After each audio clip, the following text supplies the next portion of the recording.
ராம் நாராயண ராம். உங்களை புரிந்து கொள்ளும் அர்த்தம் வேறுபடுகிறது. எங்கள் குருஜி பால பிரம்மசாரி விவேகத்திற்கு மிகுந்த முக்கியத்துவம் கொடுத்துள்ளார். அவர் மக்களை தாங்கள் யார் என்பதை அறிந்து கொள்ள வேண்டும் என்று கூறியுள்ளார். அது அவர்களின் விவேகம் மற்றும் அவர்களின் செருக்கில் உள்ளது. விவேகம் என்பதன் அர்த்தம் விவேகம், செருக்கில், உடல் தேவையுடன், மண் தேவையுடன் தொடர்புடையவை.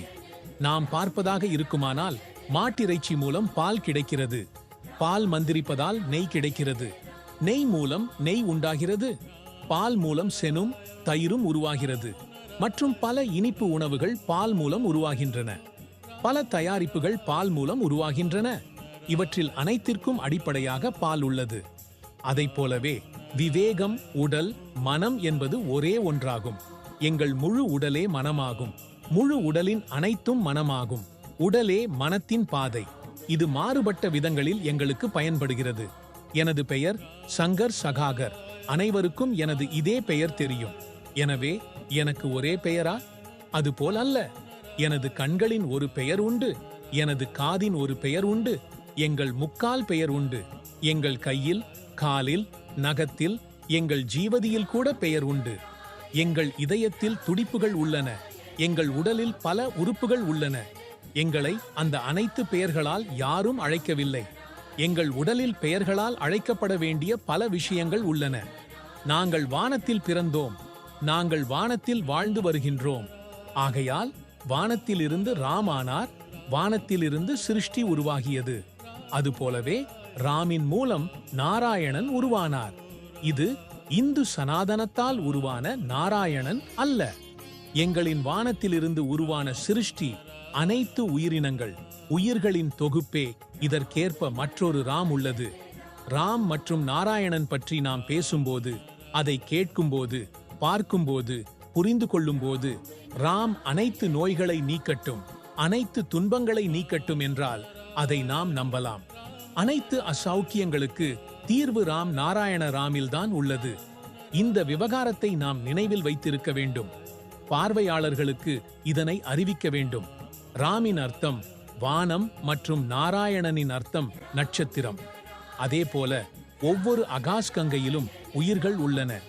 இந்த பூமியில் உள்ள எதற்கும், எதனால் உயிர் உள்ளதற்கும் எல்லாம் நாராயணனே. எங்களையெல்லாம் கடவுளின் ஒரு பகுதியாக இருக்க வேண்டும் என்று நாங்கள் யோசிக்க வேண்டும். நாங்கள் அனைத்தும் இயற்கையின் ஒரு பகுதியாக இருக்கிறோம். நாங்கள் அனைத்தும் நாராயணனின் ஒரு பகுதியாக இருக்கிறோம். நாங்கள் அனைத்தும் வானத்தின் ஒரு பகுதியாக இருக்கிறோம். வானம் எல்லாம் இருக்குமானால் ராம் நாராயணன் 1000 கிலோ தங்கம் என்றால் நாங்கள் ஒவ்வொரு பக்கம் 11 கிராம் தங்கமாகிறோம். 1000 கிலோ தங்கமும் தங்கமே, மற்றும் ஒவ்வொரு கிராமம் கூட தங்கமே. ஒரு கண்ணீர் நீரும் நீரே. அது கடலின் நீரை சுட்டிக்காட்டுகிறது மற்றும் கடலின் உள்ளதை எடுத்துரைக்கிறது. அதனால் நாங்கள் அனைவரும் இதற்கு ஒரு பகுதியாக இருக்கிறோம். கடவுள் என்ற வார்த்தை சிறியதாக உள்ளது. எந்த பெயராலும் கடவுளை அழைக்கும் போது அது அவரை சிறியதாக மாற்றுகிறது. நாம் வானத்தை சிறிது செய்ய முடியுமா? வானத்தை வெட்டி எடுக்க முடியுமா? ஆகையால் நாம் கடவுள், ஈசுவரன், அல்லாஹ், தெய்வம், கடவுள், ஈசு மிஷு என்று ஏன் அழைக்கிறோம்? அது வானமே, அது ராம் நாராயணனே.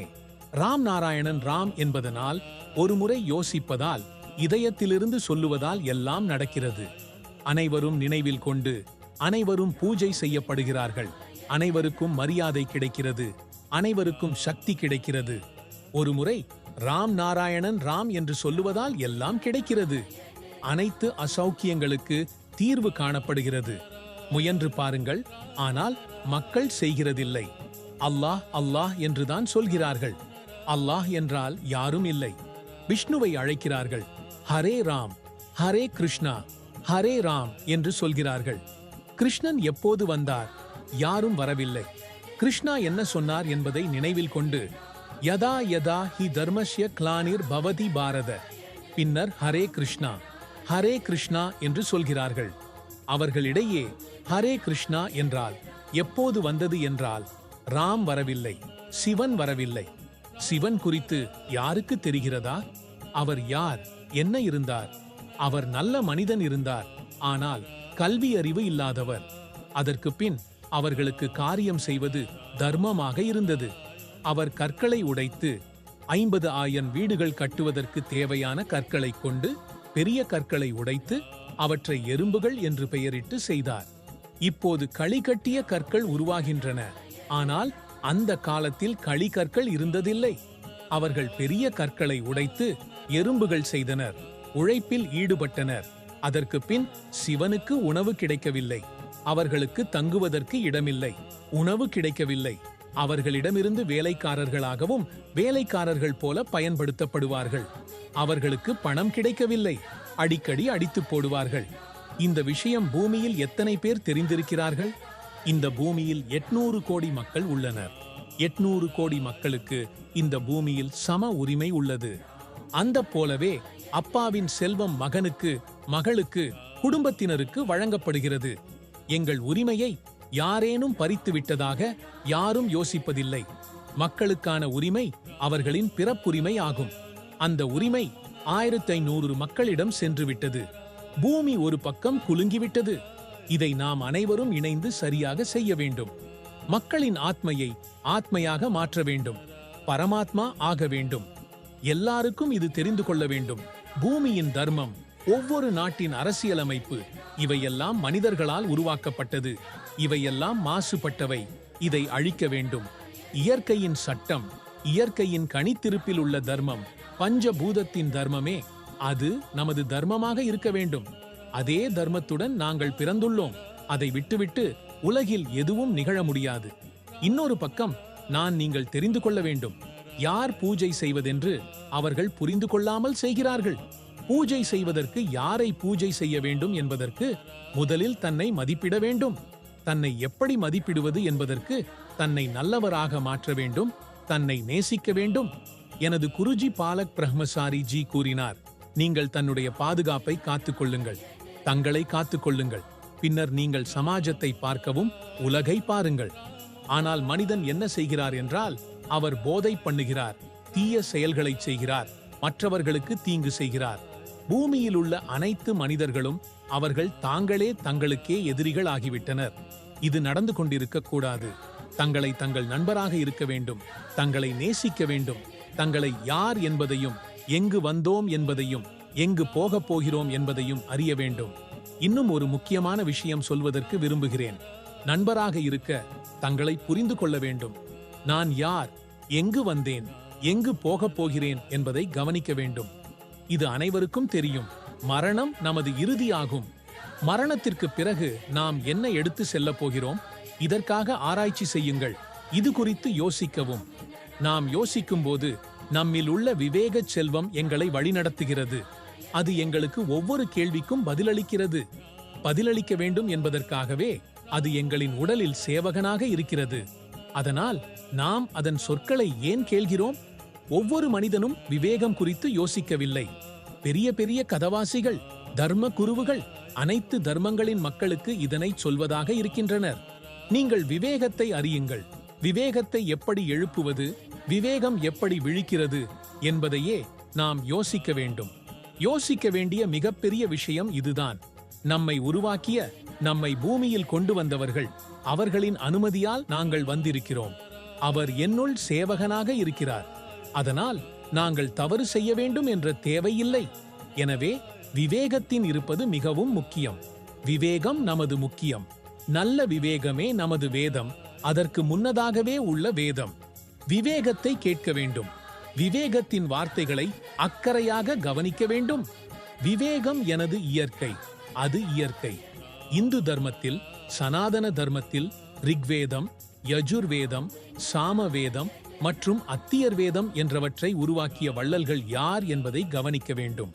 அவர்கள் மனிதர்கள்தான். வேதம் என்பது தானாகவே வேதம். இயற்கைவே வேதம். வானம் வேதம். அதற்கு எழுத வேண்டிய தேவை என்ன? அது இப்போது கூட உள்ளதே. அதற்கு முன்னர் இருந்தது, இப்போது உள்ளது, எதிர்காலத்தில் கூட இருக்கும். அதற்காக எழுதுவதற்கு என்ன தேவையே இல்லாமல் இருக்கிறது. நாம் இயற்கையை பார்ப்பதன் மூலம், தியானம் செய்வதன் மூலம், சிந்தனை செய்வதன் மூலம் இயற்கை எங்களிடம் பேசுகிறது. அவர்களை யாரும் குருவாக கருதவில்லை. பூமியின் மக்கள் தங்களை மிகவும் அறிவார்ந்தவர்களாக கருதுகிறார்கள். அவர்கள் முடித்தால் அறிவாளர் ஆகிவிட்டார்கள் என்று யோசிக்கிறார்கள். அவர்களுக்கு இதுவரை மறந்தது என்னவென்றால், அனைவரும் இறக்க வேண்டும். நான் உங்களுக்கு சொன்னால், பூமியின் முதல் பிரதமர் மரணித்த பின்னர் 7 நாட்களில் ஒரு எலியாக மாறிவிட்டார்களே. ஆனால் நான் இந்த விஷயத்தை யாருக்காவது சொல்லிவிட்டால் இந்த பூமியின் மக்கள் என்னை கொல்ல வந்துவிடுவார்கள். எனது குருஜி மேலும் சொன்னது, ஒரு ஜாதியின் ஜனகன் அவர் மரணித்த பிறகு 5 நாளுக்குள் மேற்பரப்பாக மாறியவர். யோசிக்கவும், அவர்கள் இவ்வாறு இருந்தால் எங்களின் மரணத்திற்கு பிறகு என்ன நிகழும்? உங்களுக்கு என்ன ஆகும்? அனைவருக்கும் என்ன ஆகும் என்பது யோசிக்க வேண்டிய விஷயம். இதோ நாம் அறிவூர்வமாக உறங்குகிறோம் என்பதும் கவனிக்க வேண்டியது. தங்களை எவரும் அறியவில்லை. நான் யார், எங்கு வந்தேன், எங்கு போகிறோம், எனது உடலில் என்ன உள்ளது என்பதை பார்க்க முழுமையான தகவல் கிடைக்கும் வரை நாம் தவறு செய்கிறோம். ஏனெனில் நாங்கள் விவேகத்தை தான் சாதாரணமாக்கிவிட்டோம். அது எங்கள் அல்லாஹ், இறை என்றும் சொல்வது வழக்கம். ஆனால் விவேகத்தை தவிர மனிதர்கள் அனைத்து தர்மங்களையும் தங்கள் விவேகமாக கொண்டிருக்கிறார்கள். மனிதர்கள் விவேகத்தை பற்றி பேசுகிறார்கள், ஆனால் விவேகத்தை பற்றி சொல்லவில்லை. சற்று விவேகம் விவேகம் என்று மட்டும் சொல்கிறார்கள். இது எவ்வளவு பெரிய தவறு என்பது யோசிக்க வேண்டிய விஷயம். இது நிகழ வேண்டாம். விவேகத்தை நம்பாத, விவேகத்தை பற்றிய எந்த அறிவும் இல்லாத மற்றும் அதை அறிய முயற்சிக்கும் மனிதனே எவ்வளவு பெரிய தவறு என்பதை பாருங்கள். இது வாழ்க்கையின் மிகப்பெரிய வீணாகும். நான் விவேகத்தை நம்புகிறேன், ஆனால் விவேகத்தின் வார்த்தைகளை கேட்கவில்லை. விவேகத்துடன் கை இணைக்கவில்லை. நான் உங்களுக்கு சொல்ல விரும்புகிறேன், விவேகத்திற்கான கை இருக்கிறது. அதைப் போலவே நாம் கணிதம் செய்ய கையினை பயன்படுத்தி கன்னிப்பணி செய்கிறோம். எனவே கை எங்களுக்கு ஆதரவாக உள்ளது. அதுபோல விவேகத்துடன் கை இணைத்து இருக்க வேண்டும். அதை உங்கள் உடன் சேர்த்து வைத்திருக்க வேண்டும். இதுதான் மனிதனுக்கு அவரது வாழ்க்கை கிடைக்காத காரணமாக உள்ளது. மனிதர்கள் விவேகத்துடன் இணைந்திருக்க விரும்பவில்லை. விவேகத்தின் கை பிடிக்க விரும்பவில்லை. விவேகம் எங்கள் கை பிடிக்க விரும்பினால் நாங்கள் அவன் கையை அகற்றுகிறோம். இது நடக்கக்கூடாது. பூமி அழிவதற்கான பாதையில் உள்ளது. தர்மம் பூமியிலிருந்து அழிவதற்கான பாதையில் உள்ளது. இதை நாம் மட்டுமே அழிக்கிறோம். நாங்கள் சொந்தமாகவே நமது எதிரிகளாக ஆகிவிட்டோம். மேலும் எதிரியின் எதிரி என்பது உண்மையாகும்.